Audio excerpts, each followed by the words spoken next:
शलाकया चक्षुरुन्मीलितं येन तस्मै श्रीगुरुवे नमः। नमो महावदन्याय कृष्ण प्रेम प्रदायते कृष्णाय कृष्ण चैतन्य नामने गौरतुषे नमः। हे कृष्ण करुणा सिंधु दीन बंधो जगतपते गोपेश गोपिका कांत राधा कांत नमोस्तुते। तप्त कांचन गौरांगी राधे वृंदावनेश्वरी वृषभानुसुते देवी प्रणमामि हरिप्रिये। तवैवास्मि न जीवामि त्वया विना इति विज्ञाय राधिके नय मां चरणान्तिकम्। गुरुवे गौरचंद्राय राधिकाय तदालय कृष्णाय कृष्ण भक्ताय तद्भक्ताय नमो नमः। वाञ्छाकल्पतरुश्च कृपा सिन्धुभ्येव च पतितानां पावनेभ्यो वैष्णवेभ्यो नमो नमः। श्री कृष्ण चैतन्य प्रभु नित्यानंद श्री अद्वैत गदाधर शिवासादि श्री गौर भक्त वृंद। हरे कृष्ण कृष्ण कृष्ण हरे हरे, हरे राम राम राम हरे हरे। मैं सर्वप्रथम ग्रंथ राशि जैव धर्म तदीय रचयिता सच्चिदानंद श्री भक्तिविनोद ठाकुर के श्री चरण कमलों में असंख्य कोटि दंडवत प्रणाम कर उनकी अहेतु की कृपा की भिक्षा करती हूँ। मैं मध्य गुरु पद्म प्रपूज्य चरण निचला प्रविष्ट ओम विष्णुपाद अष्टोत्तर शत श्रीमद भक्ति वेदांत श्री नारायण गोस्वामी महाराज मध्य शिक्षा गुरु पद्म जगत वरणीय प्रातः स्मरणीय नित्य प्रविष्ट ओम विष्णुपाद अष्टोत्तर शत श्रीमद भक्ति वेदांत श्री बावन गोसाई महाराज के श्री चरण कमलों में असंख्य कोटि दंडवत प्रणाम कर उनकी अहेतु की कृपा की वांछा करती हूँ। मैं उपस्थित श्रोता मंडली वैष्णवी सभी को यथा योग्य बंदन अभिनंदन दंडवत करती हूँ। तो हमारा बहुत सुंदर प्रसंग चल रहा है अभिधेय तत्व। और कल हम डिस्कस कर रहे थे कि 3 बार परिक्रमा। तो मैंने सभी हमारे जो प्रपूज्य चरण हैं सभी तिदंडी स्वामियों से ट्राई करके चर्चा करी।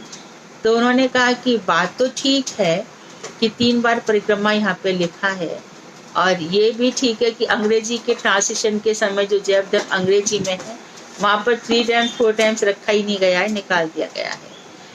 नरसिंह पुराण में जो प्रमाण है वो 4 परिक्रमा का है, और भी जगह प्रमाण 4 परिक्रमा का ही मिलता है।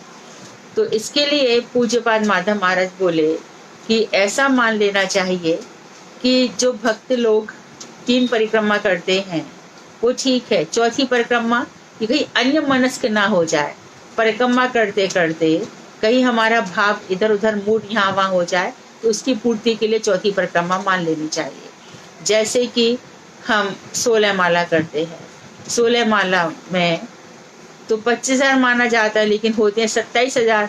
तो बीच में मन में इधर उधर भाव आ जाता है, तो उसकी कटाई कर दे जहाँ पे मन खराब हो गया वहाँ पर, तो बच जाते हैं 25,000। इस तरह से मैंने उसका ऑडियो क्लिप भी भेजी थी।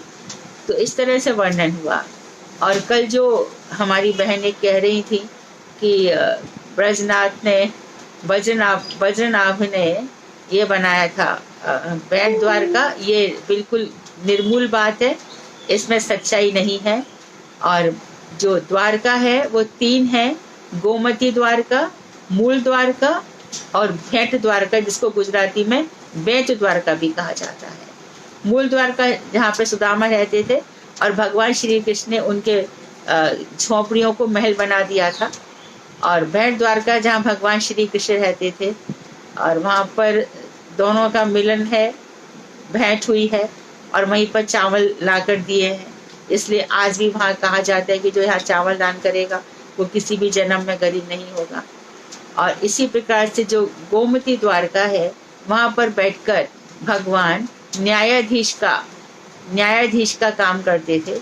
इसलिए वहाँ की सरकार, वहाँ कोई सरकार नहीं चलती है, वहाँ पर भगवान श्री कृष्ण की द्वारकाधीश की सरकार चलती है।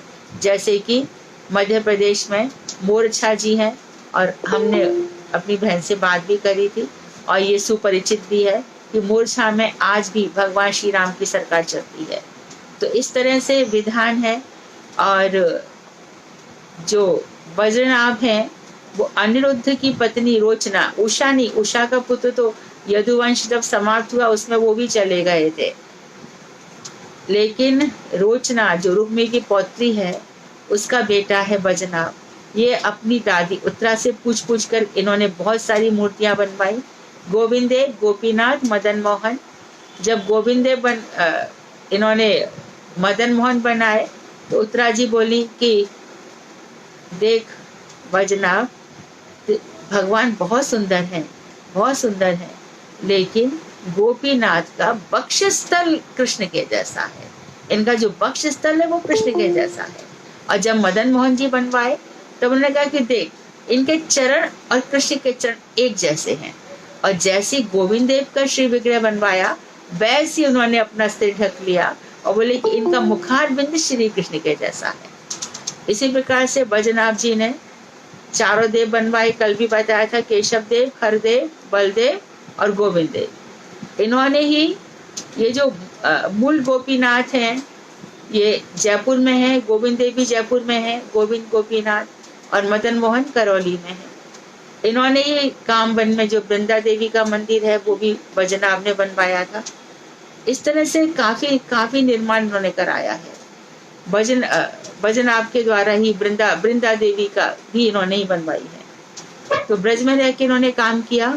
मूल द्वारका में जो आइलैंड दिखता है, हमें टापू दिखता है, वो श्री कृष्ण के द्वारका जो बसाई थी श्री कृष्ण ने, उसी का अवशेष है। वो किसी के द्वारा बसाई गई नहीं है, वो अवशेष है। तो मुझे लगता है कि काफी चीजें क्लियर हो गई हैं। हम अब आगे चलते हैं।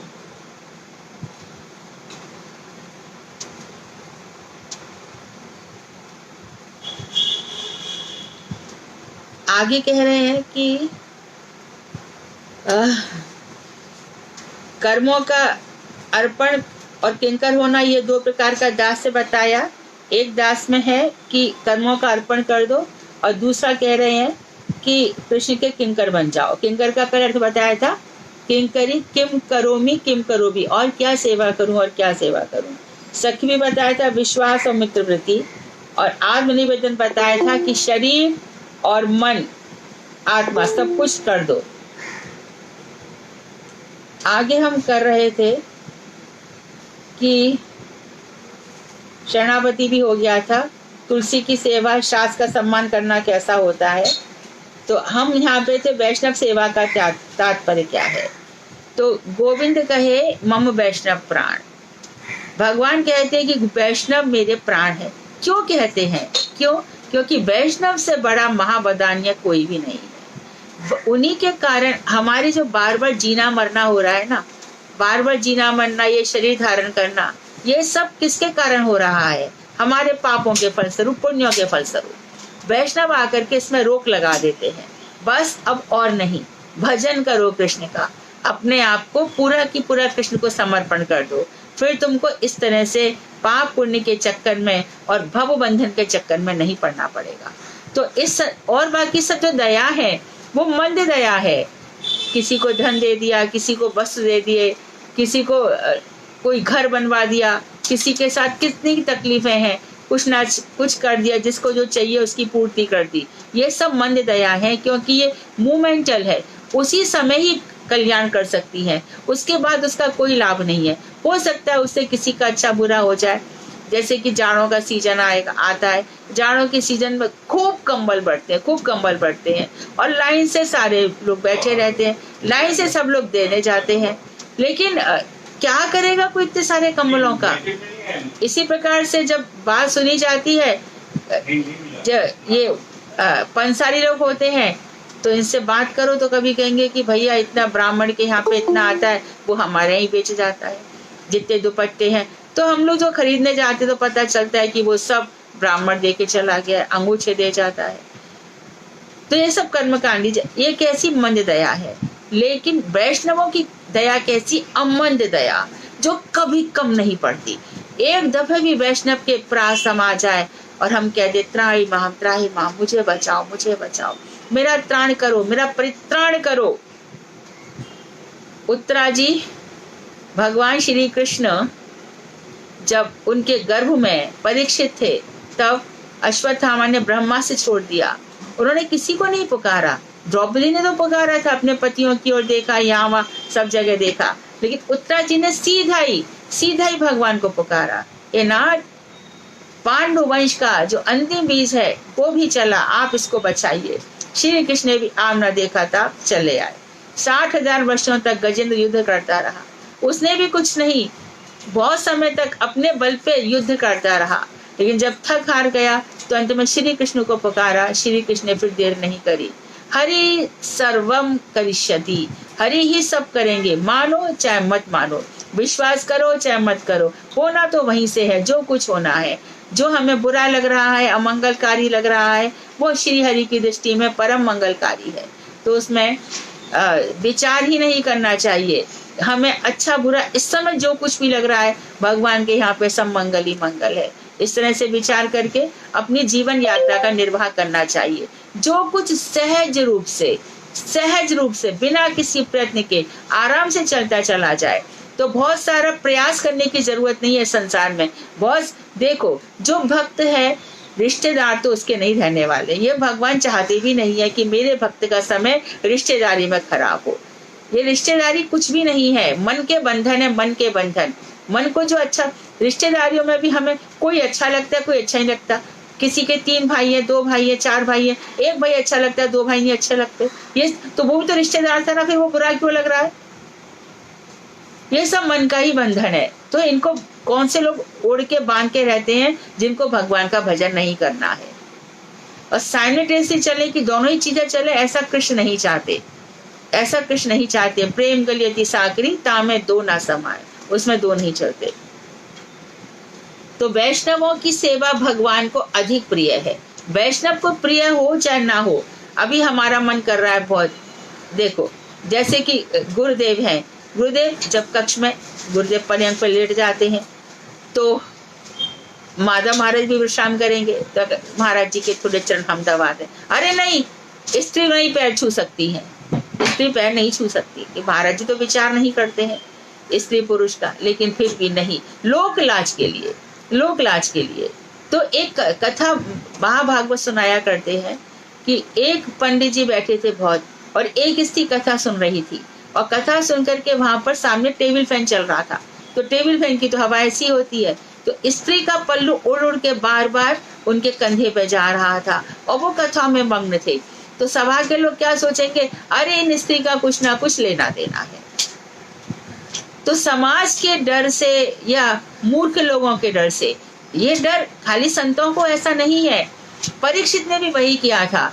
जब सुखदेव गोस्वामी ने रासलीला सुनाई, तब परीक्षित ने देखा कि यहाँ बड़े बड़े मुनि ऋषि बैठे हैं। तब उन्होंने कहा, भगवान श्री कृष्ण तो वैदिक मार्ग के ज्ञाता हैं, फिर उन्होंने पर स्त्री का स्पर्श क्यों किया? तब हमारे जो समाधि अवस्था में सुखदेव गोस्वामी रहते हैं, उन्होंने कहा, बस आगे की कथा यही रोक दीजिए, आगे की कथा अब मैं नहीं बताऊंगा। अब ये जो सभा है, इससे अधिक रस की अधिकारी नहीं है।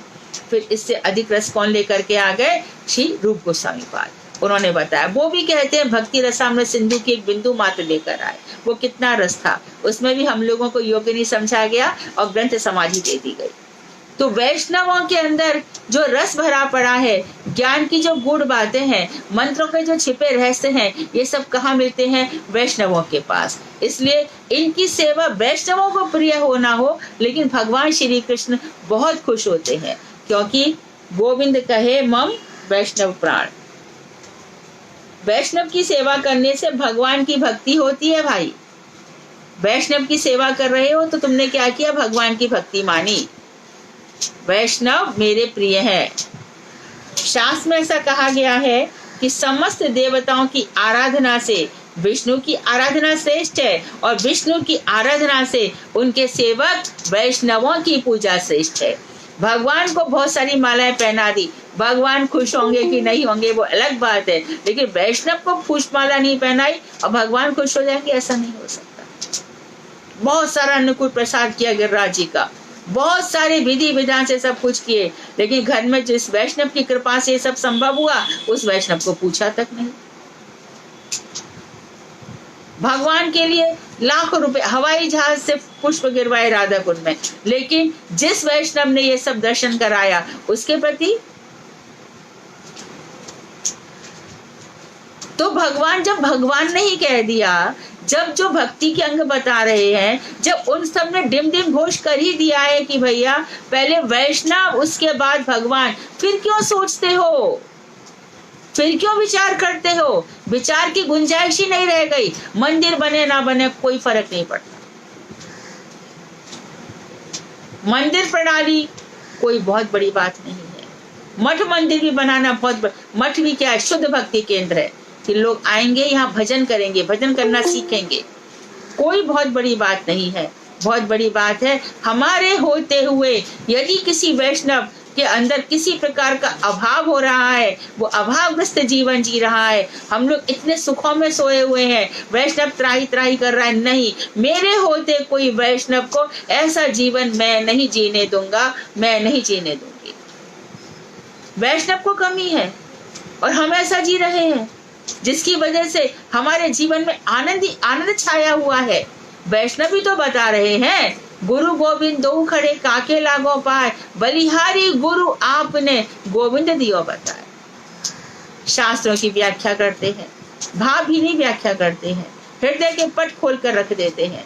उन वैष्णवों का सम्मान करना हम सबका कर्तव्य है।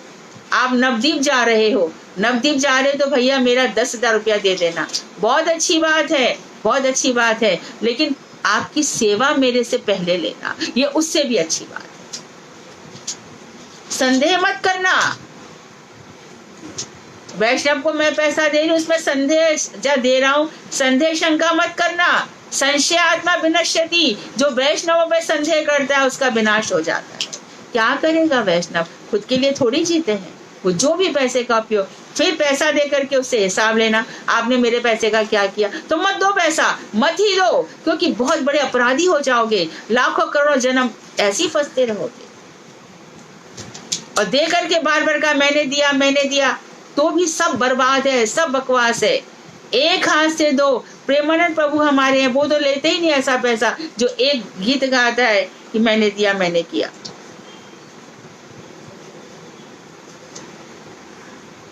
और जो वैष्णवों को आवश्यक हो वही दो, अनावश्यक वस्तुओं का संग्रह करके वो क्या करेंगे।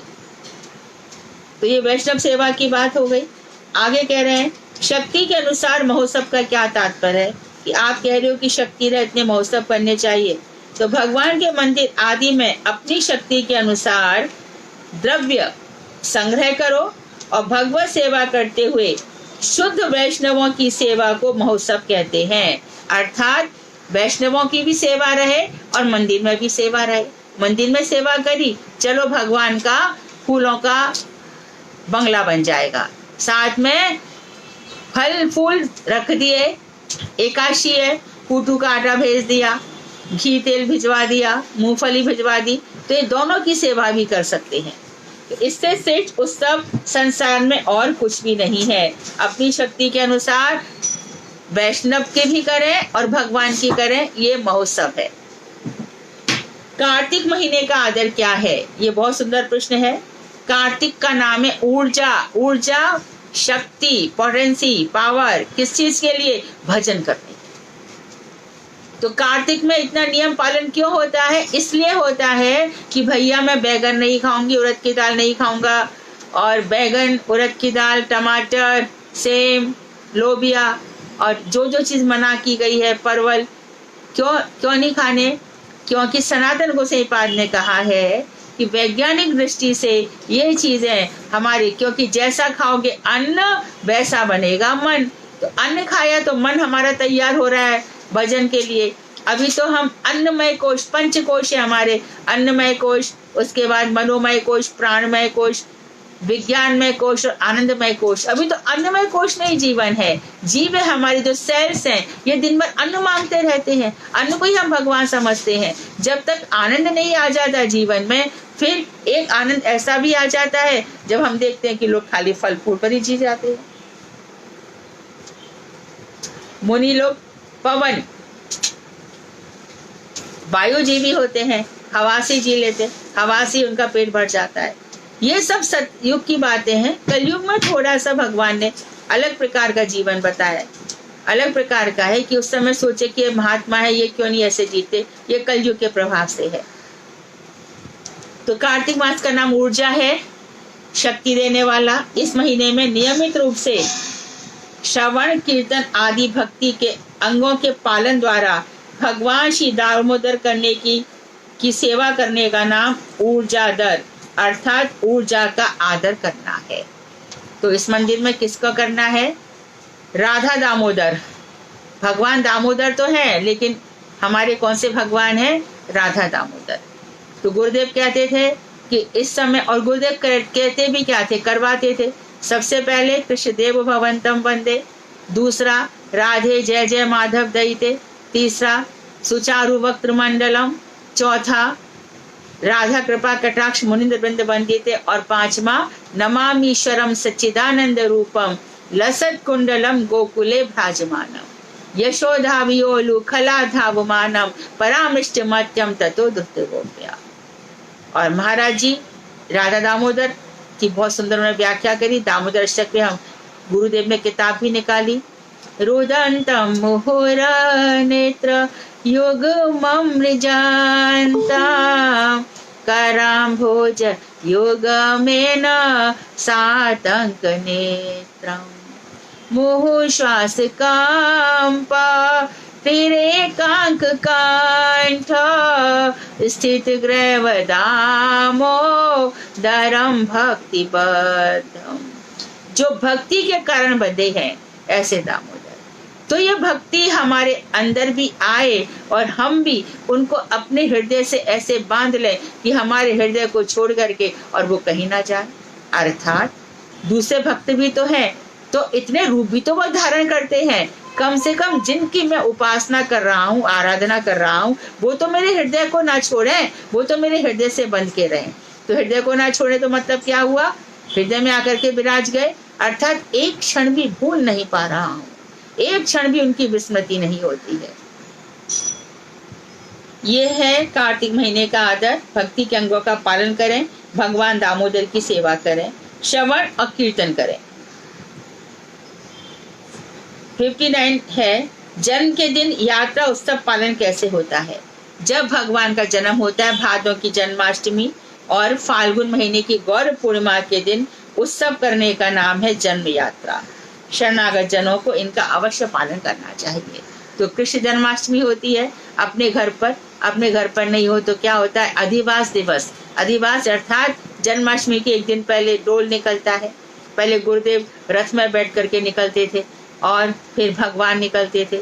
जगह जगह गुरुदेव का सम्मान होता था, पुष्पमालाएं चढ़ाई जाती थी और हल्ला मच जाता था, मटका डोला आ रहा है, मटका डोला आ रहा है। पूरे मथुरा में हम भी यहाँ बम्बई से भग जाते थे, गुरुजी का डोला। गुरुजी रथ पर बैठे हुए परमहंस के समान इतनी सुंदर शोभा पाते थे। और वहाँ पिताजी की दुकान थी द्वारकाधीश मंदिर के पास, वहाँ पे गुरुजी का डोला आके उतरता था। पूरा की पूरा जो हमारे अड़ोसी पड़ोसी थे सब वहाँ पर इतना बड़ा उत्सव हो जाता था। गुरुदेव बैठते थे, गुरुदेव की आरती करते थे, उधर भाभियाँ भगवान की आरती करती थी। इतना सुंदर है। और इसी प्रकार से गौर पूर्णिमा पे वहाँ पे प्रसाद पे प्रसाद जा रहा है, उत्सव पे उत्सव हो रहा है, जन्म लीला गाई जा रही है, अभिषेक हो रहा है। तो जितने भी भगवान के शरणागत लोग हैं इन सबके दर्शन करें, अपने जीवन को उत्सवों से भर दें। उत्सव ही उत्सव, वल्लभ कुल की बलिहारी, जब देखो जब तैयारी। पुष्टि मार्गी संप्रदाय में भी, क्योंकि मेरी दादी पुष्टि मार्गी से मुझे याद आ जाता है, बड़ी भारी उत्सव, महाप्रसाद। क्या चल रहा है? ठाकुर जी का महाप्रसाद चल रहा है। जो कुछ भी हो रहा है, दीपावली पे गेरुआ से चरण बनाए जा रहे हैं। क्यों बना रही हो अम्मा? ठाकुर जी के चरण, ठाकुर जी पधार रहे हैं। कौन के संग? लक्ष्मी जी के संग। ऐसे ऐसे भाव है। दिन रात यशोदा, घर में धूल है, धूल में आज तो लगता है यशोदा के आंगन की धूल कुछ हमारे घर में आ गई है। क्यों?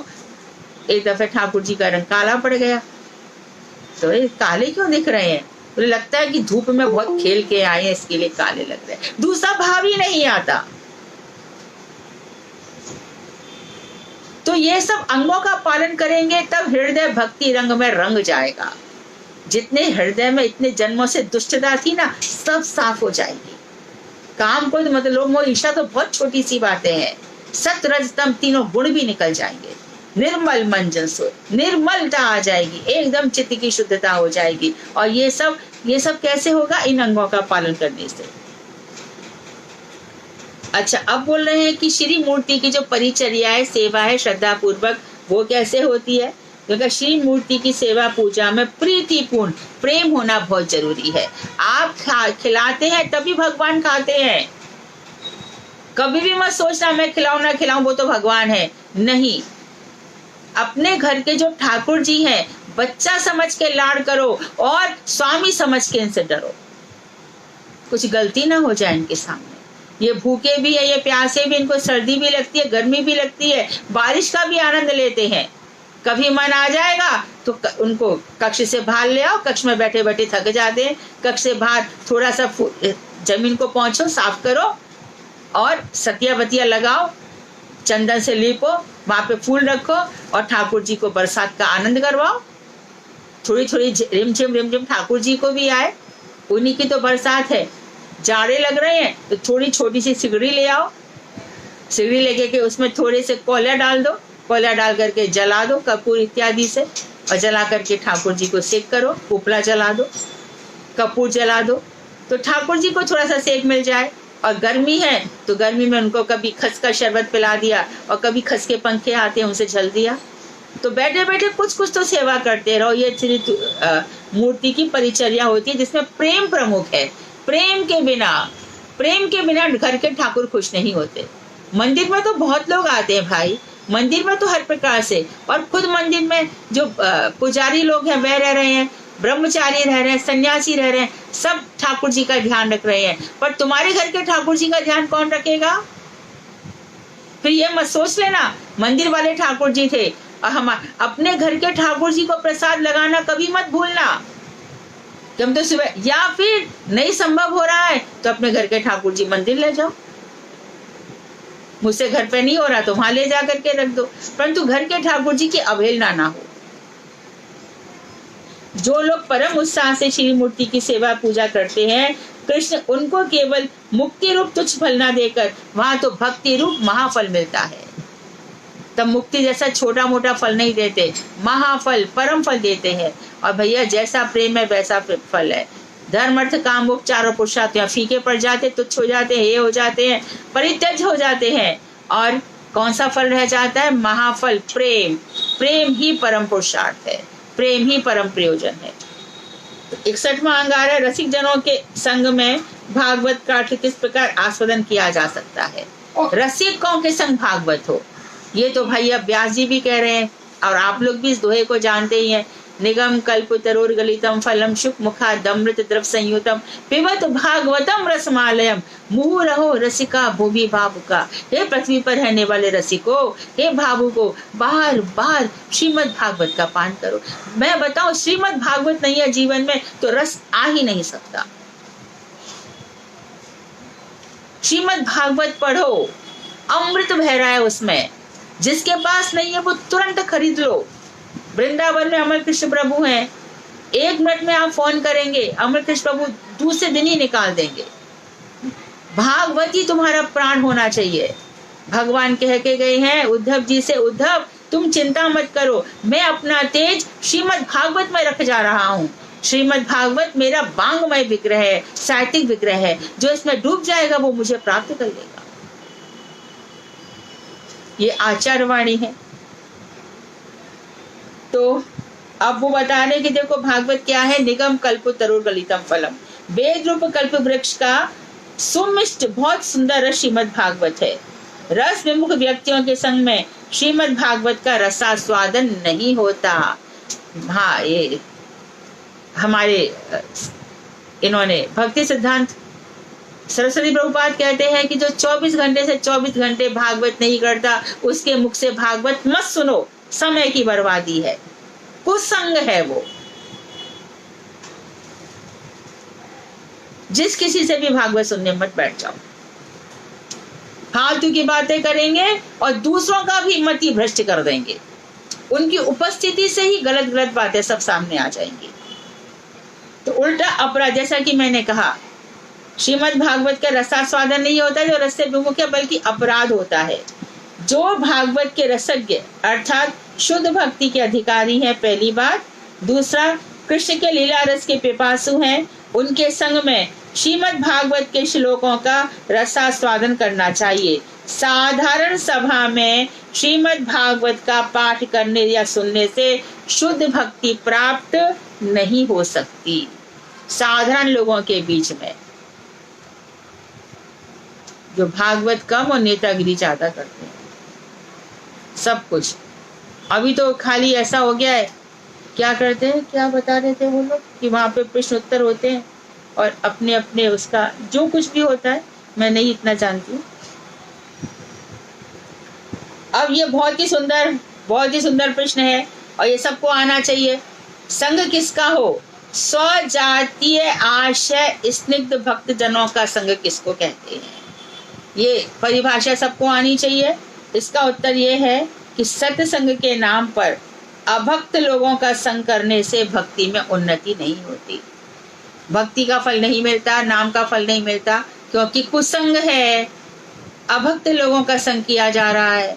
कितने ही ऐसे लोग हैं, है ना, जो कहेंगे अरे क्या होता है इतना व्रत करने से, कुछ नहीं होने वाला है, अच्छे काम करो, भगवान का बस नाम लो, क्या के सारे दिन भगवान के पीछे पड़े रहते हो। ऐसे लोगों के संग क्या होगा, हमारी भक्ति नष्ट हो जाती है। तो हमें क्या करना चाहिए? श्री कृष्ण की अप्राकृत लीला में सेवा प्राप्त करना भक्तों का अभिष्ट होता है। हम भक्ति क्यों कर रहे हैं कि जहाँ पर हमारे यूथेश्वरी अपनी सब मंजरियों के साथ सखियों के संग भगवान श्री कृष्ण की सेवा कर रही हैं, वहीं पर मुझे रहना है। मैं क्यों इस घोर कपटी संसार में रहूं, क्यों इस पापमय संसार में रहूं, क्यों रहूं? मुझे भी अधिकार है, मुझे ऐसी भक्ति करनी है कि मेरा भी स्थान वहाँ गोलोक धाम में हो, जहाँ पर सब राधा रानी की सखियां, यूथेश्वरियां, किंकरियां भगवान श्री कृष्ण और राधा जी की प्रसन्नता के लिए वहाँ पर बहुत सेवाएं हैं, अनंत सेवाएं हैं, भगवान की अनंत भावों से सेवा हो रही है। तो ऐसी अभिलाषा जिनको है उन्हें ही भक्त कहा जा सकता है। भक्त उसको कहते हैं जो गोलोक धाम जाना चाहते हैं। वैसे भक्तों में अपने से श्रेष्ठ भक्तों का संग करने से भक्ति की उन्नति होती है। जो हमसे श्रेष्ठ है उसी का संग करना चाहिए, अथवा मत करो, छोड़ दो। जहां जाने से हमारी भक्ति में संकोच हो रहा है, भक्ति में हानि हो रही है, वहां संग मत करो, छोड़ दो। कोई ये कहता है कि मैंने 300 भक्त बनाए, 400 बनाए, मैं 200 नवदीप में कुछ नहीं होगा, कुछ भी नहीं होगा भाई। ये अप्रियकर बात है, कानों में अच्छी नहीं लग रही, लेकिन सच है। संग ऐसे जब पल पल में भक्ति की चर्चा हो। भोजन कैसा बना, उसने क्या पहना, अरे भक्तों की चले, अरे कितना सब संकोच होता है कहने में, मुंह से लिपस्टिक नहीं हट रही है, यहाँ पे ये सब करने आई हो। भालना बहरे भालना खावे, बढ़िया से बढ़िया साड़ियां, बढ़िया से बढ़िया सलवार, बढ़िया से बढ़िया देख, ये सब क्यों कर रहे हो, किसके लिए, कहाँ पे लिखा है? ऐसे लोगों का संग मत करो। व्यवहार बस राधे राधे हरे कृष्णा। ऐसे भक्तों में अपने से श्रेष्ठ भक्तों का संग करने से भक्ति की उन्नति होती है। ऐसा नहीं होने से भक्ति की उन्नति रुक जाती है। और जिस श्रेणी के लोगों का संग किया जाता है, हमारा भी स्वभाव वैसा की वैसा हो जाता है।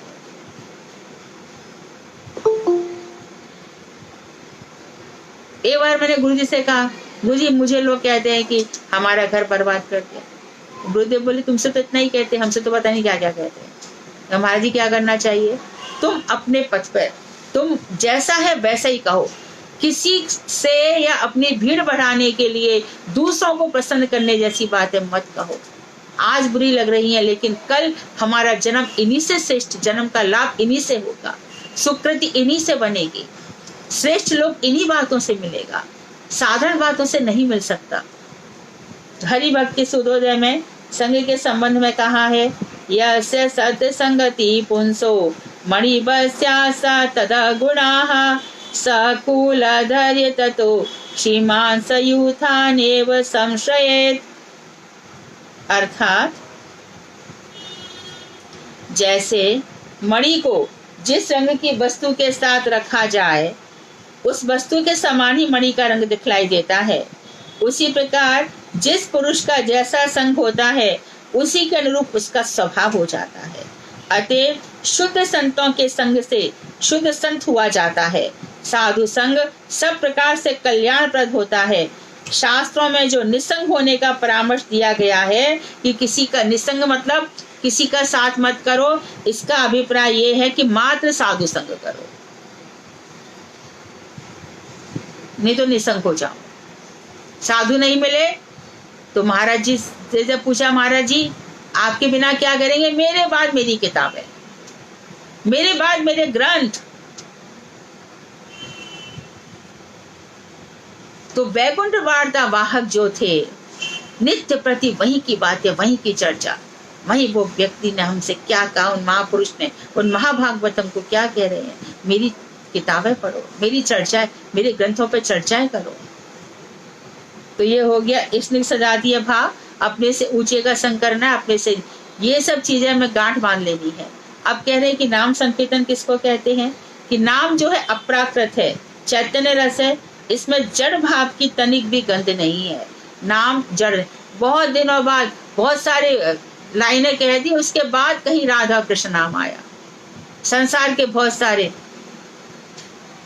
भगवान का नाम निकल ही नहीं रहा। नाम संकीर्तन किसको कहते हैं? जिसके हर अक्षर में श्री कृष्ण गोविंद हरे मुरारे, हे नाथ नारायण वासुदेव, हर शब्द में भगवान का नाम।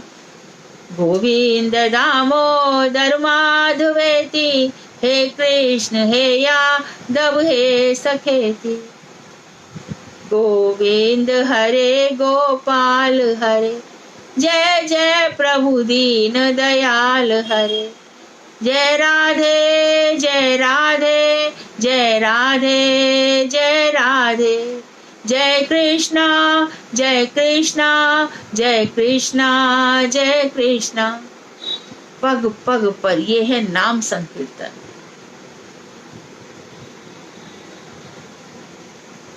कितने ही प्रकार के जो भी लोग गायक हैं या सत्संग वगैरह में जानते हैं, वो धुनों को पकड़ लेते हैं और धुनों को पकड़ करके वही नाम संकीर्तन घर में गाओ, पूजा करते समय, प्रसाद बनाते समय,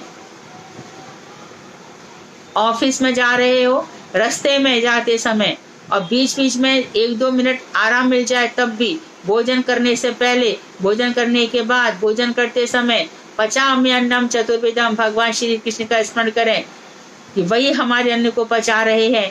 जो मेरे श्री कृष्ण मेरे हृदय में विराजमान है, उनको कैसा प्रसाद अच्छा लगेगा, उन्हीं को प्रीति कर मैं भोजन खाऊंगा या खाऊंगी, अपने शरीर को वही भोजन अर्पण करूंगी। तो इस तरह से क्या होगा? ये हो गए कौन लोग? जो 24 से 24 घंटे कृष्ण रंग में रंगे हैं। तो जड़ भाव की तनिक भी गंध नहीं होती है। भक्ति जीव की सेवा वृत्ति से भक्ति शोधित रसना आदि पर श्री नाम स्वयं स्फूर्ति लाभ करते हैं। तो कहते हैं कि भक्ति जीव की सेवा वृत्ति से, भक्त जीव की जब सेवा, भगवान के प्रति बड़ी सुंदर सेवा हो जाती है, तो रसना, हमारी रसना किससे शुद्ध हो गई है?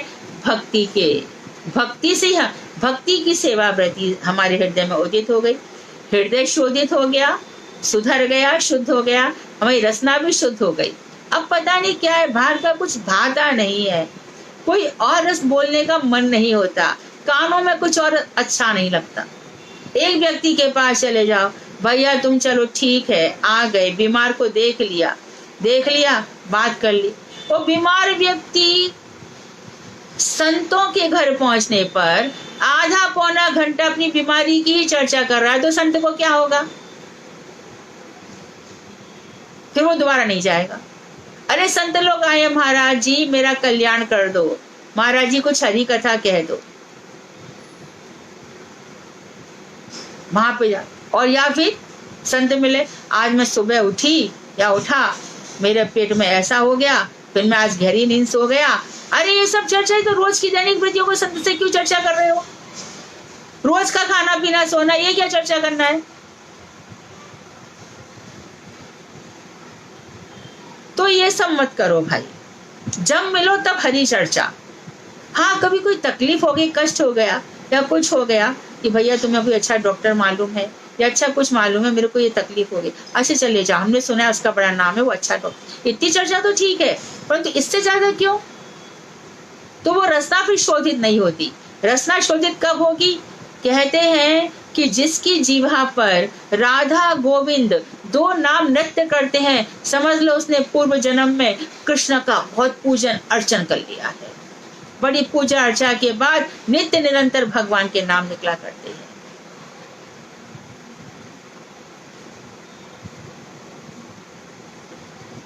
और तो भक्ति से रसना जीव शुद्धित होगी, फिर श्री नाम स्वयं स्फूर्ति प्राप्त, भगवान का नाम स्वयं स्फुरित होता रहता है। हृदय भी भगवान के रंग में रंग गया और रसना नाम लेते लेते रसना भी शुद्ध हो गई, तो भगवान का नाम नित्य निरंतर स्फुरित होता रहता है। गिरते पढ़ते सोते जागते हरे कृष्णा श्री राधे। कोई भी कुछ भी बोल दिया, बात अच्छी लग रही, हे भगवान हरे विष्णु विष्णु विष्णु विष्णु, निकल जाओ, श्री राधे राधे। ना सुनने का पाप लगे ना कहने का पाप लगे, वहां बैठे रहो। अरे भैया, जिसकी चर्चा करोगे उसी से शोधन होगा। बीमारी आई है, बीमारियों की चर्चा ज्यादा मत करो। शॉर्ट में वो चर्चा के लिए डॉक्टर है ना, संतों के साथ बैठ के वो हरी चर्चा से शरीर भी स्वस्थ हो जाएगा, सब कुछ स्वस्थ हो जाएगा, सब बढ़िया हो जाएगा।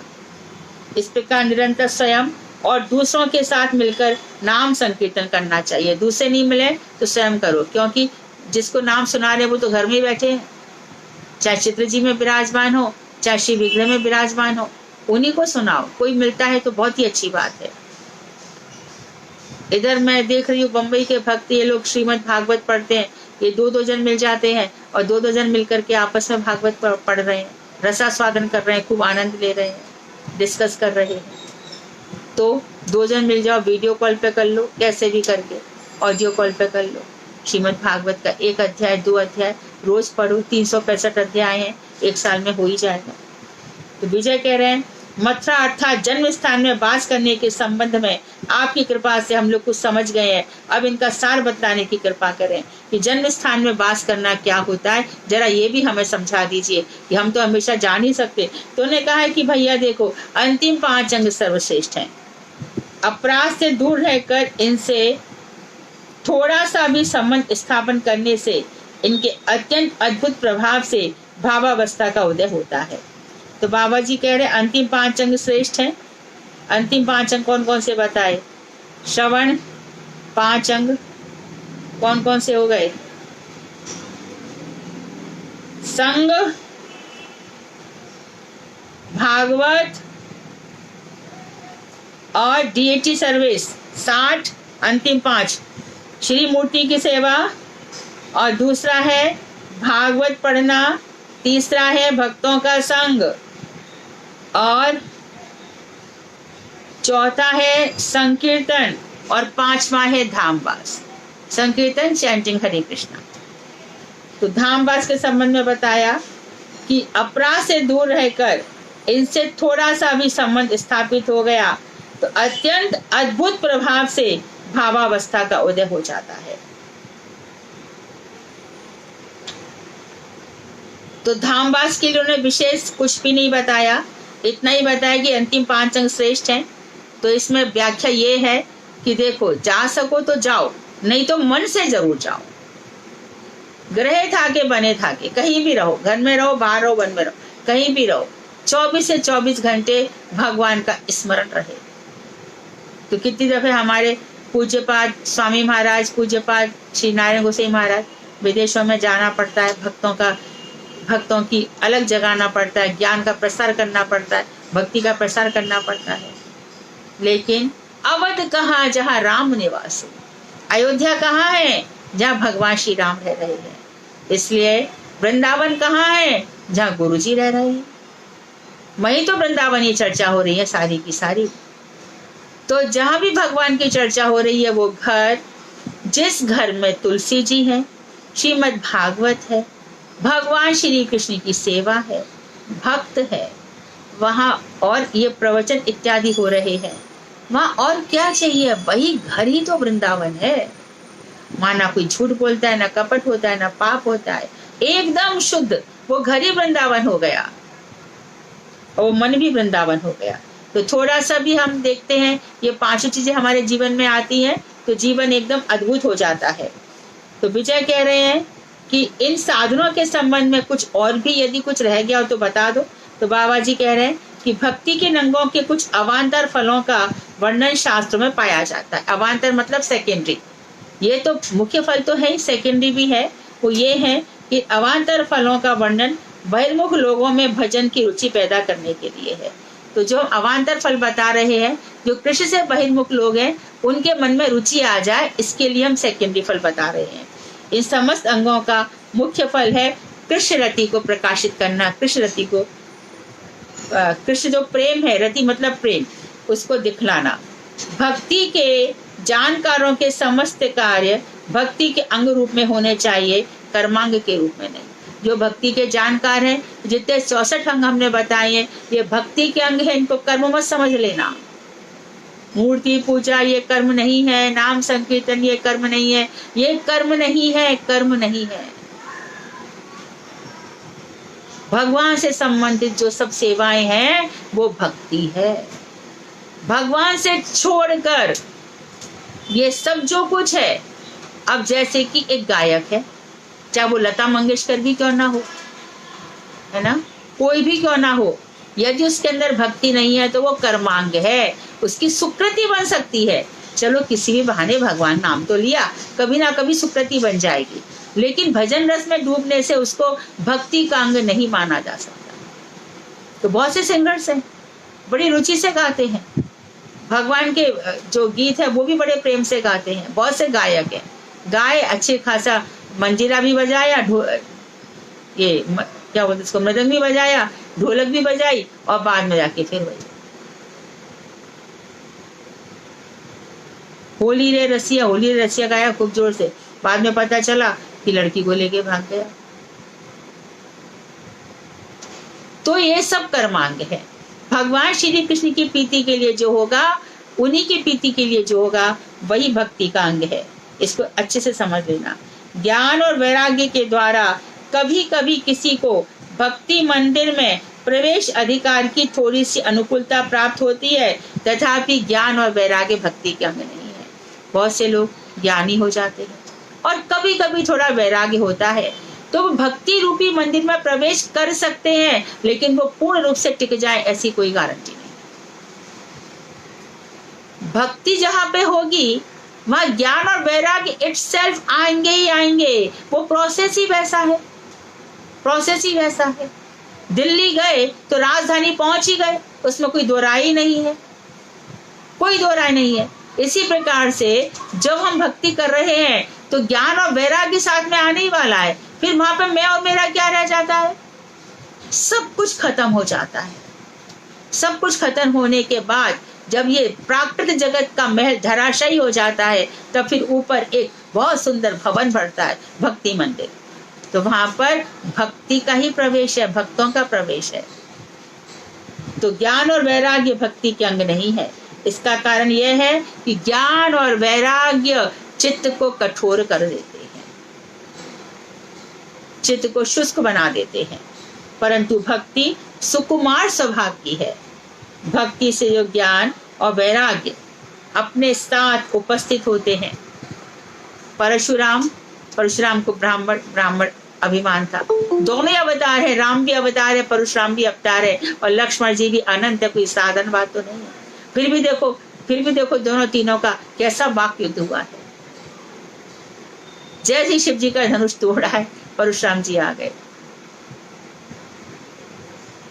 जय शिव का धनुष मैंने इतने दिनों से तुम्हारे पास रखा था, तोड़ किसने दिया? तो लक्ष्मण जी का संवाद है।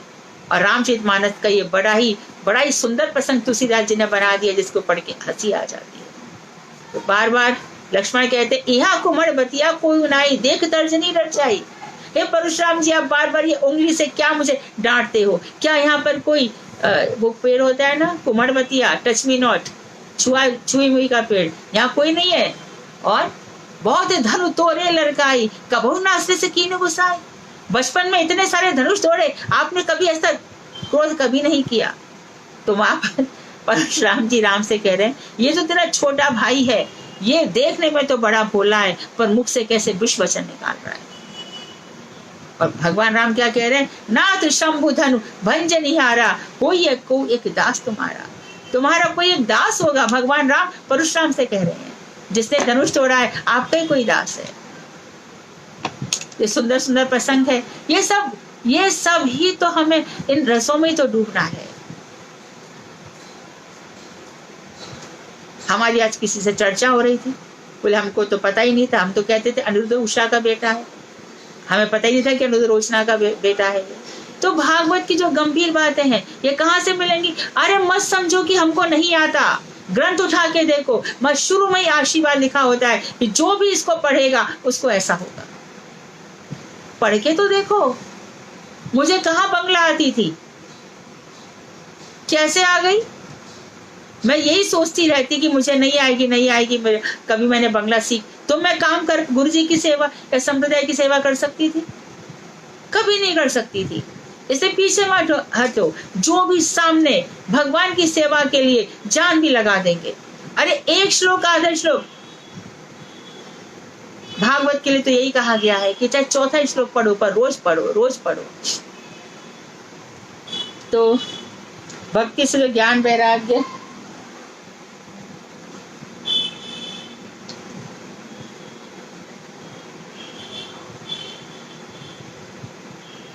अपने आप उपस्थित होते हैं, वे ही स्वीकृत है, वे ही माने जाएंगे, बनावटी नहीं। ज्ञान और वैराग्य भक्ति के कारण नहीं हो सकते। अर्थात ज्ञान हो गया, वैराग्य आ गया और भक्ति हो गई, नहीं, ऐसा कभी नहीं हो सकता। ये बड़े वैरागी, अरे होगा वैरागी, कहीं किसी लड़की से संबंध टूट गया, लड़के से संबंध टूट गया, संसार से मुंह फेर लिया, वो भक्ति करेगा? नहीं, बिल्कुल नहीं, ऐसा कुछ भी नहीं है। ज्ञान और वैराग्य जो दे नहीं सकते, भक्ति द्वारा वह सहजी पाया जाता है। भक्ति के बाद जो वैराग्य होगा वो एकदम ठीक होगा। साधन भक्ति हरि भजन में ऐसी रुचि उत्पन्न कराती है कि अत्यंत कठिन विषय राग अर्थात विषयों के साथ रहने वाली आसक्ति भी दूर हो जाती है। तो ऐसी साधन भक्ति जब हम करते हैं ये 64 प्रकार के, तो धीरे धीरे जो हमारी आसक्ति पड़ी है वो सब दूर हो जाती है। साधक के लिए युक्त वैराग्य आवश्यक है। युक्त मतलब सच्चा वैराग्य, और दिखावटी नहीं, सच्चा वैराग्य आवश्यक है। फल्गु वैराग्य कपट वैराग्य से सर्वदा दूर रहना चाहिए। समस्त विषयों को कृष्ण से संबंध कर लेना चाहिए, सबको कृष्ण से संबंधित, और अनासक्त भाव से आवश्यकता अनुसार उन विषयों को ग्रहण करे, नहीं तो आसक्ति हो जाएगी। जरूर सारा संग्रह करो, जाना तो है भैया 60, 70, 80 साल में, फिर उनको फेंको, कौन उनको उठाए? क्योंकि 70, 80 वर्ष बाद और भी ज्यादा नई चीजें आ जाएंगी। इन पुरानी चीजों को कौन पूछेगा? जब पुरानी चीजें हमारी काम नहीं आ रही तो हमारी चीजें इनके क्या काम आएंगी? और अभी तो ऐसा हो गया कि बैठे रहो भैया, बैठा ठाकुर, अलीसा पंखा चालू कर दो, क्या है अलीसा एसी चालू कर दो, और ये सब हो गया। इसके आगे और जाने क्या हो जाएगा।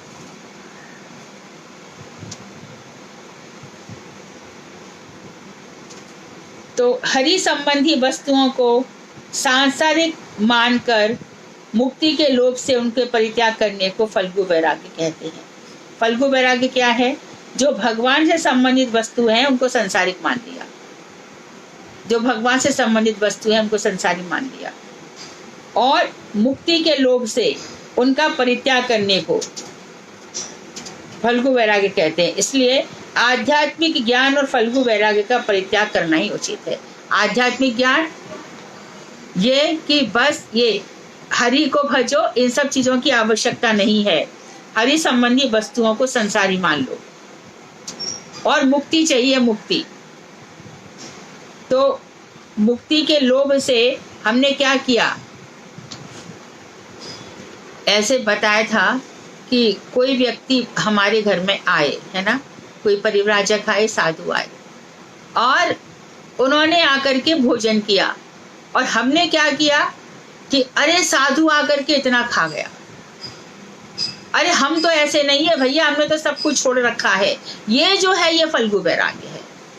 भगवान के भक्तों का जो भी प्रसाद है वो प्रसाद सेवा करते हैं। इसलिए महाप्रभु के समय जो श्रीवास के दामाद थे, कौन थे?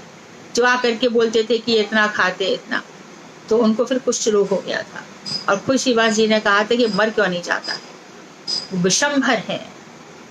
उनके खाने से, साधुओं के खाने से सारे विश्व का भरण पोषण होता है। तो इस प्रकार से विचार करना चाहिए। तो हरि की वस्तुओं को संसारिक मानकर, तो वो भोजन इत्यादि सामग्री को, भोग इत्यादि सामग्री को सेवा करना ना कह करके खा रहे हैं। ये बहुत ही प्रसाद सेवा चल रही है, प्रसाद सेवा चल रही है। भगवान के यहाँ से प्रसाद आ गया, अरे नमक कम था, नमक डाल दो भाई, हम तो नहीं खा सकते। अरे भगवान ने खा लिया, खा लो भाई। अरे भैया वो तो भगवान है, हमको तो नमक दे दो, थोड़ा सा नींबू डाल दो। अरे मिर्च भी कम है, 1-2 हरी मिर्च दे दो। तो हमने प्राकृत भोग को संसारी मान लिया इस तरह से, और फिर अब हम इनका त्याग कर रहे हैं। ये झूठा वैराग्य है। धन और शिष्य आदि के उद्देश्य से जो भक्ति प्रदर्शित होती है वह शुद्ध भक्ति से, और इस तरह से धन संग्रह करेंगे और मेरे शिष्य बढ़ते चले जाएं, बस इसी उद्देश्य से भक्ति दिखाई जा रही है। कैसे?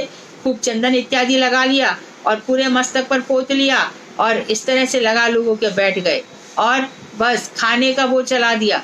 अरे क्या खा रहे, क्या प्रसाद, उस प्रसाद से भक्ति बढ़ रही है क्या? जहाँ देखो वहाँ भंडारे में खड़े, उनके तो बड़े भंडारे चलते हैं, बड़े भारी साधु हैं। क्या साधु हैं? कृष्ण की चर्चाएं करते हैं? नहीं। अरे वो तो सब बता देते हैं, ब्लड प्रेशर कैसे सही होगा, डायबिटीज की दवा कैसे, खांसी की दवा बहुत अच्छी बताते हैं। अरे सब वहाँ पे देखो श्री जी का घी बहुत अच्छा मिलता है, वो सब यही सब करने लग गए हैं। यही सब ये मना कर रहे हैं कि ये भक्ति नहीं होती। इसलिए वैसी दिखावटी भक्ति भक्ति का अंग नहीं है। पिशाच वृत्ति का शरीर धारण कर लिया, लंबे लंबे बाल और ये सब, ये कहाँ लिखा है, किस शास्त्र में लिखा है? शुभदेव गोस्वामी कैसे रहते थे? हमारे मठ में किस तरह से सब लोग अपने बाल हर पूर्णिमा के दिन बाल हटवा लेते हैं।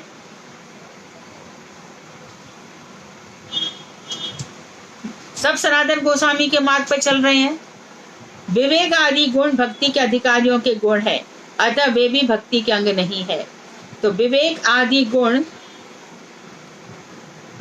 भक्ति के जो अधिकारी, उनके अंदर विवेक आ जाता है, वो भक्ति का अंग नहीं है। अपने आप विवेक उनमें जागृत हो जाता है। इसी प्रकार से यम नियम शौचाचार शुद्धिकरण आदि कृष्ण के प्रति उन्मुख व्यक्तियों में स्वयं उपस्थित होते हैं। ये स्वयं ही आ जाते हैं। यम नियम यानी इंद्रियों का संयम और नियम पूर्वक रहना, इसलिए ये भी भक्ति के अंग नहीं है। अंतःमन की शुद्धि, भविशुद्धि, तपस्या और शम, क्रोध इत्यादि की शांति आदि गुण भी कृष्ण भक्तों का स्वयं आश्रय कर लेते हैं। तो ये सब गुण अपने आप आ जाते हैं। देखो, उनके लिए भक्त को प्रयत्न नहीं करना पड़ता। भक्ति के जो अंग बतलाए गए हैं उसमें कई एक अंग प्रधान अंग है। उन प्रधान अंगों में से किसी एक अंग के अथवा अनेक अंगों के साधन में निष्ठा होने से सिद्धि प्राप्त होती है। तो 64 करो, 64 नहीं तो 5 करो, 5 नहीं तो 1 करो, 1 करने से भी भक्ति हो जाएगी। मैंने वैधि साधन भक्ति के संबंध में सारी बातें संक्षेप में बतला दी हैं। अब तुम लोग हृदय में भावना पूर्वक अच्छी तरह से समझ लेना और अपने भरपूर शक्ति के द्वारा इनका आचरण करना। ब्रजनाथ और विजय कुमार बाबा जी के उपदेशों को सुनकर उनके चरणों में साष्टांग दंडवत प्रणाम कर बोले, प्रभु आप कृपा कर हमारा उद्धार करें, हम लोग अभिमान रूपी गड्ढे में बुरी तरह फंसे हुए हैं। बाबा जी ने कहा, कृष्ण अवश्य तुम लोगों पर कृपा करेंगे। रात अधिक होने पर मामा और भांजा घर लौट गए। इस तरह से हमारा 20वां चैप्टर समाप्त हुआ। 21वें चैप्टर में हम प्रवेश करेंगे, जहाँ पर हम रागानुगा साधन भक्ति के विषय में इसी तरह से गुरु वैष्णवों की कृपा से पठन पाठन करेंगे। वांछा कल्पतरुवश्य कृपा सिंधुभ्येव च पतितानां पावनेभ्यो वैष्णवेभ्यो नमः।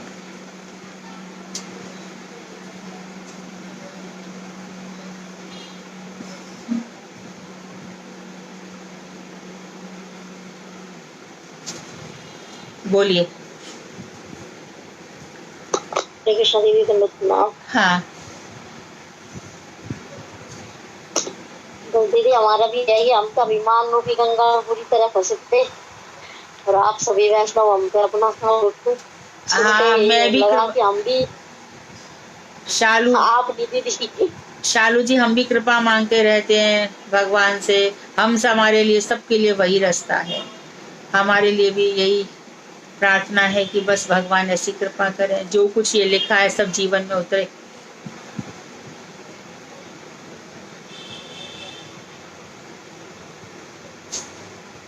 हरे कृष्ण जी, दंडवत प्रणाम। हाँ, ये जो 52 भक्ति का अंग है ना, उसमें शरणागति लिखे हैं। शरणागति और शरणागति एक ही चीज हुई ना? एक ही है। एक ही है, ठीक है।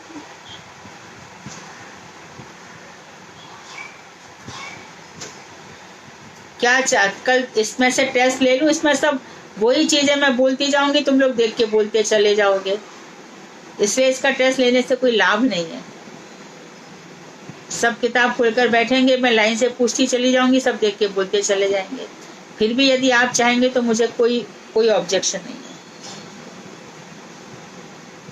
दीदी आप एग्जाम ले सकते, मुझे नहीं लगता दीदी तू ऐसे तक खोल के देखता होगा, मतलब मेरा ऐसा अंदर से फीलिंग है। नहीं, मैं मुझे सब पता चल जाता है, फिर मैंने क्लियर भी किया था तो अच्छा दीदी, हाँ। तो मैं अगर अपनी बात करूँ तो दीदी मेरा प्रयास ये नहीं होता है। नहीं, तुम सुधा तुम्हारा नहीं होता है, पर बाकी लोगों ने कहा कि फिर भी आप करिए, हम देखकर बोल रहे हैं तो क्या हुआ, रिवीजन तो हमारा हो रहा है, ऐसा मुझे बताया। अच्छा दीदी, मैं तो चाहती हूँ दीदी आप ले लो, क्योंकि दीदी मैंने ही बोला था, मैं देख के ही बोलती हूँ, लेकिन मेरे को थोड़ा वो हो जाता है कि हाँ चलो हम समझ तो रहे। मैं तुम्हारी बात कह रही हूँ, बस तुमने अपने मैंने नाम नहीं लिया, मैंने तुम्हारी बात उनको बताई। हाँ। तुम कम से कम एक्सेप्ट तो कर रही हो, मोहिनी तो एक्सेप्ट भी नहीं कर रही है।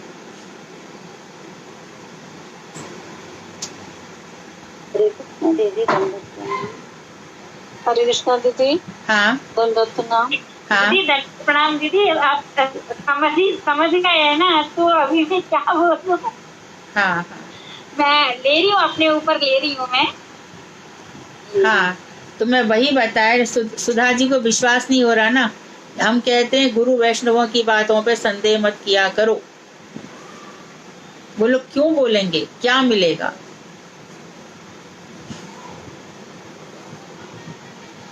हाँ बोलो, आगे चलो। हाँ जी दीदी। हाँ हरे कृष्णा, दंडवत प्रणाम। हाँ। तो जो सेकंड लास्ट पैराग्राफ में आपने बताया, यम नियम शोचाचार आदि कृष्ण के प्रति अनुमत व्यक्तियों के स्वयं उपस्थित होते हैं, इसको थोड़ा सा यम होता है कंट्रोल, यम हर चीज को रोक देना, इसको यम कहते हैं। हाँ जी। जो योग के है ना, यम नियम 8 अंग है ना, प्रत्याहार, मन को सब चीजों से ले आना और नियम पूर्वक रहना, ये भक्त को सीखने नहीं पड़ते, खुद ब खुद उनके जीवन में आ जाते हैं। अभी तुम इससे कोई कहे हमसे, मैं तुम नहीं बोलूंगी, हम ही कहूंगी कि चलो पिक्चर चलो, हम जाएंगे क्या? इंद्रियों को हमने क्या कर लिया, यम संयम कर लिया। नहीं देखना है, क्या देखेंगे वहां पे भाई? इस तरह से खाने में आ गया, प्याज आ गया, लहसुन आ गया, पेट भर लो, तो कर लेंगे क्या? तो भक्त के जीवन में खुद ब खुद चले आते हैं, अपने आप ही ऐसा हो जाता है। शौचाचार क्या होता है दीदी? पवित्र। शौच मतलब अंतः शौच, पवित्र बाहर से शौच, अंदर भी पवित्र रहता है, यानी कि काम क्रोध मद लोभ मोह से निकल जाते हैं और बाहर से वो पवित्र रहता है। हरे कृष्णा दीदी, दंडवत प्रणाम दीदी। साधन भक्ति करते करते ये स्वयं धीरे धीरे अपने में आ जाना, खुद ही प्रकट हो जाता है। जैसे हमारा साधन अच्छा होगा, हाँ धीरे धीरे अपने आप में ये सब कुछ प्रकट हो जाए, यही एक रास्ता है सबके लिए, वही एक रास्ता है। ये करते करते अपने आप ही जीवन में सबके आ जाता है। इसमें कोई एजुकेशन की जरूरत नहीं है, इसमें इन सब चीज की जरूरत है। और दीदी जबरदस्ती की भी जरूरत नहीं कि हम जबरदस्ती करके, नहीं बिल्कुल जरूरत नहीं। क्योंकि मैंने अपने पे एक चीज लागू करी दीदी, जैसे कि मैं ना चाय नहीं छोड़ पाई बहुत ही, तो मैं चाय पहले एक बार तो गुरुदेव ने जब बोला माला दी चाय बिल्कुल छोड़ दी दीदी मैं, तो 6 महीने मैंने चाय नहीं पी। उसके बाद क्या हुआ कि हम जगन्नाथपुरी गए और एक मेरी गुरु बहन थी, उसने मुझे जबरदस्ती, जब तक दीदी मेरे में समझ भी नहीं थी, इतनी बच्ची थी मैं, तो उसने मुझे चाय पिला दी। और दीदी वो चाय पीनी ले, फिर मेरे अंदर पता नहीं वो मेरी पूर्ति होनी होगी, वरना ले चाय और दे चाय, इतनी चाय पी और रोज पछतावा मुझे चाय को लेकर। फिर आखिर में क्या हुआ, प्राश्चित करते करते मैंने बहुत प्रार्थना करी और अपने परम गुरुदेव की तिथि पे मैंने जब उनका लेक्चर जो सब कुछ सुने ना, तो मुझे अपने आप पे इतनी ग्लानि हुई कि हमारे इतने मतलब गुरुवर्गों ने इतनी मेहनत करी सब कुछ, अरे हम चाय नहीं छोड़ पा रहे। फिर दीदी मैंने किसी वैष्णव से डिस्कस करा इस चीज को लेकर कि भाई ऐसा कैसा कि एक चाय नहीं छूट रही हमसे। तो उन्होंने कहा दीदी जबरदस्ती नहीं करनी, आप धीरे धीरे अभ्यास करो, आज इतनी पियो, आज इतनी पियो, इतनी पियो। दीदी मुझे 3 दिन में मेरा अपने आप ही चाय छूट गई दीदी। उस दिन से फिर मैंने चाय की तरफ को, और दीदी अंदर से मन भी नहीं करा कभी कि मैं चाय पी लूं। और जबरदस्ती तो क्या होता, छोड़ दूं सी तो मैं मेरे सर में दर्द हो जाता, वरना फिर मेरे सर में दर्द हुआ ना मेरा मन करा। आपने सपना दीदी का नाम सुना है? सपना दीदी को जानती हो? महाराज जी ने उनको क्लास अपना में है दीदी हमारी। हाँ, महाराज जी ने उनको अपने एक फोटोग्राफ भेजा। आज से नहीं, बहुत साल हो गए, 40 वर्ष, बहुत साल पहले की बात है, प्रारंभ की बात है। वो गुरुदेव से फर्स्ट टाइम मिली थी, तो मैं गई थी, तो महाराज जी सपना को हमारा फोटो दे देना और पीछे उनका साइन किया और सपना से कहना कभी चाय नहीं पिए। तो मैंने आके उनको इतना ही बोला कि गुरुदेव ने ऐसा कहा है। उन्होंने उसी वक्त एकदम 1 सेकंड भी नहीं लगा, 1 सेकंड सोचा भी नहीं, फिर मुड़ के भी नहीं देखा। और दीदी ऐसे संतोष दीदी ने किया, जो गुरुदेव ने उन्हें हरि नाम दिया और उन्होंने गुरुदेव ने बोला कि चाय नहीं पीनी दीदी, पी नहीं उन्होंने आज तक चाय, फिर दीदी ने भी।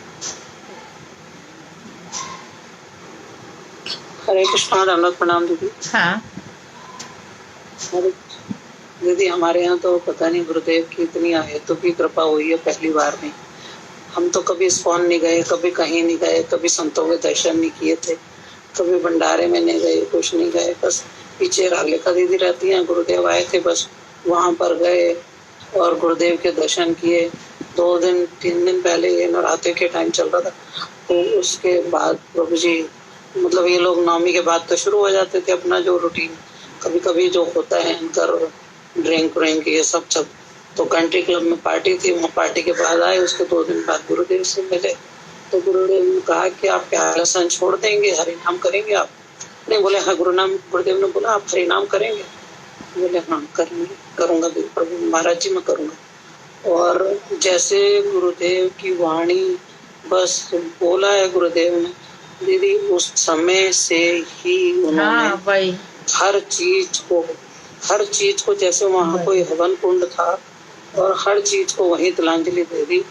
चाय शायद 2 दिन बाद छोड़ी, ड्रिंक नॉनवेज। इनफैक्ट मेरे ससुर 47 साल से ड्रिंक लेते थे, वो बेड पर थे, हमने गुरुदेव की पिक्चर उनको दी, दिखाई, गुरुदेव की फोटो दीदी से लेकर।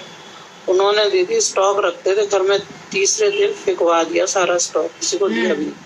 फिर गुरु महाराज जी यहाँ पर आए हमारे घर, उनका एक्सीडेंट हुआ था, वो बेड पर थे। तो गुरुदेव बोले अच्छा, जब गुरुदेव को ये पता लगा कि भाई इतनी बड़ी बात है, 47 साल से जो बंदा लेता था उसने एकदम ही अचानक छोड़ दी, बोले हम तुम्हारे घर चलेंगे। तो गुरुदेव यहाँ घर पर जिस समय आए हैं, तो हमारे दरवाजे पर जैसे गुरुदेव आए, महापुरुषों की वाणी ऐसी होती है वही। और गुरुदेव आए तो मेरे फादर इन लॉ दीदी हम बेड पर ऐसे जार रो रहे थे। और उनके दर्शन मतलब उनके आने की सुन के ही जब गुरुदेव आए तो इतना रोए, वो इतना रोए। और तीसरे दिन उन्होंने सारा स्टॉक फेंकवा दिया घर से दीदी। हाँ। और कई लोग तो हमारे यहाँ से दीदी उस बाद काफी समय के बाद जब लोगों को पता लगा कि भाई ये तो ऐसे खाने पीने वाले घूमने फिरने वाले लोग थे, तो कितने लोग हमारे से गुरुदेव की पिक्चर लेके गए, जुड़ फोटो। गए। हाँ।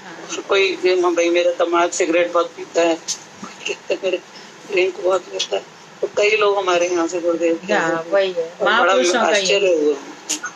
यही है, अहेतु की बहुत अहेतु की कृपा हुई है गुरुदेव की। कोई और?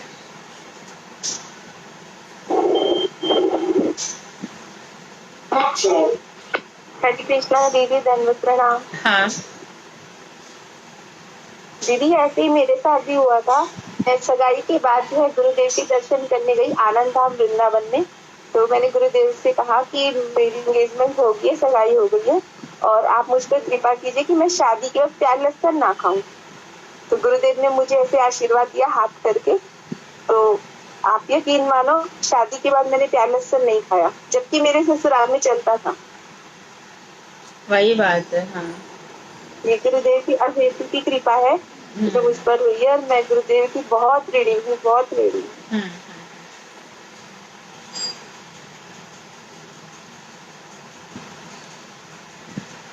तो दंडवत प्रणाम दीदी, हरे कृष्णा। हाँ। जैसे आपने अभी बताया कि काफी लोग होते हैं जो दान दे करके यहाँ वहाँ बोल देते हैं कि मैंने ये दिया, मैंने उसको वो दिया, मैंने वैष्णव को ये ऐसे इतना ढेर सारे दान दिया और ये किया वो हाँ। किया। हाँ। हाँ। लेकिन ये तो गलत है ना, ये तो नहीं होना चाहिए। हाँ। क्यों हाँ, वही। दान दे करके नहीं तो ना दे। ना दे, राइट राइट, बिल्कुल सही है मालिनी दासी जी। दें तो फिर किसी को बताएं नहीं, बिल्कुल। वो लगता भी नहीं है, वो लगता नहीं है मालिनी दासी जी। No, क्योंकि this is between the giver and the one who accepted donation. तो ये ठीक नहीं है। नहीं, बात समझ में नहीं आई। एक्सेप्ट द डोनेशन के पहले आप क्या बोले? तो क्योंकि ये है between the one who gives donation and who accepts donation. Devotees नहीं, समझ में नहीं आया मालिनी दासी जी। दीदी इनका कहना है कि देने वाला और लेने वाला, उसके अलावा किसी को नहीं पता होना चाहिए। राइट राइट हाँ जी। राइट, या जी। who donates and who accepts, yeah, nobody should know, right। भगवान को सब पता है। दीदी और दीदी भाव में दान ना रखकर सेवा ही दी बस। दान में तो करता अभिमान आ जाता है ना दीदी। नहीं आता है, यदि सेवा के समाज समझो ना कि हमने सेवा की है, तो फिर अभिमान कभी नहीं आएगा दान का। हमारे पास है ही क्या देने को। बस सेवा सोच के दो, अभी हमने बस सेवा कर ली। बस बस। दीदी ये देने की तो जितना अनुभव बता रहे हैं, हाँ, ये बिल्कुल सही बात है। ये जो सब बता रहे हैं कि देने वाले लेने वाले के किसी को नहीं पता चलना चाहिए। हाँ हाँ, बिल्कुल। या फिर दो मत, भगवान को दे दिया और उनको, और भगवान, और हम कब कहेंगे जब हम भगवान को विश्वास नहीं करते, तो भगवान तो सब देख रहे हैं ना। हाँ जी, ये मेरी तो खैर मैंने इस चीज को महसूस किया अपने पापा के थ्रू, नहीं है लेकिन कुछ साल पहले जब वो थे, और वो काफी करते थे दीदी, जैसे किसी की मदद कर दी। गवर्नमेंट एम्प्लॉय थे लेकिन जो भी थोड़ा बहुत इनकम थी, कभी मंदिर में कुछ रख दिया, दान दे दिया, और उसको फिर बोलते थे, हमको बताते थे। तो मैं अब ये मान रही हूँ कि अगर हमको बोलते थे बच्चे होने के नाते, तो हो सकता है कभी अपने किसी फ्रेंड या रिलेटिव को ही बताया हो। एक बार काफी बीमार हुए, मतलब इतना बीमार हो गए कि लगा कि बस अभी गए तभी गए, लेकिन फिर मैं ठीक हो गए। तो उन्होंने बताया कि मैं तो सपने में ऊपर चला गया था, और जब मैं ऊपर गया तो मुझे दिखाए गए एक कुटिया में मुझे ले गए, वहाँ बहुत सारे मटके रखे थे, तो उसके अंदर सबके अंदर राख, ये मटके क्यों है, उनमें राख क्यों भरी है? कहते तेरे कर्म है, तू तो करता अच्छे कर्म, वो सबको तू बता देता तो तेरे किया धरा सब बराबर होगी राख बनने के। अरे बाप रे। तो वो उन्होंने यही बोला, तो उन्होंने ये बताया था हमको कि देखो मैं बोल देता हूँ तो शायद किसी का मुझे देखने को मिला, लेकिन तुम आगे से कुछ करो, किसी को मत बताना, अपने घर पति भाई बहन बच्चे बताओ तुमने अच्छा किया, अच्छा तो दिया किसी को। आप ये कहना चाहते हो कि बता दिया तो जो दिया गया वो राख बन गया? मैंने बोला तो मेरे कर्म तो राख हो गए, जो मैंने अभी तक किया अपनी जिंदगी सब खत्म हो गया। अब जो बच्चे तो मैं कोशिश हाँ, ये शास्त्र में यही लिखा है, शास्त्र में ही लिखा है कि दे करके बोल दोगे तो ठीक है। तो वो जो उन्होंने बोली ना दीदी बात, वो तो मेरे अंदर घुस गई है, वो बिल्कुल सही बात है, क्योंकि वो छूट नहीं बोलेंगे हमसे। तो मैंने उस चीज को देखा है, अनुभव किया हुआ। लाइक ना कर दूं? हाँ, लाइक ना करूं? आवाज नहीं आ रही तुम्हारी।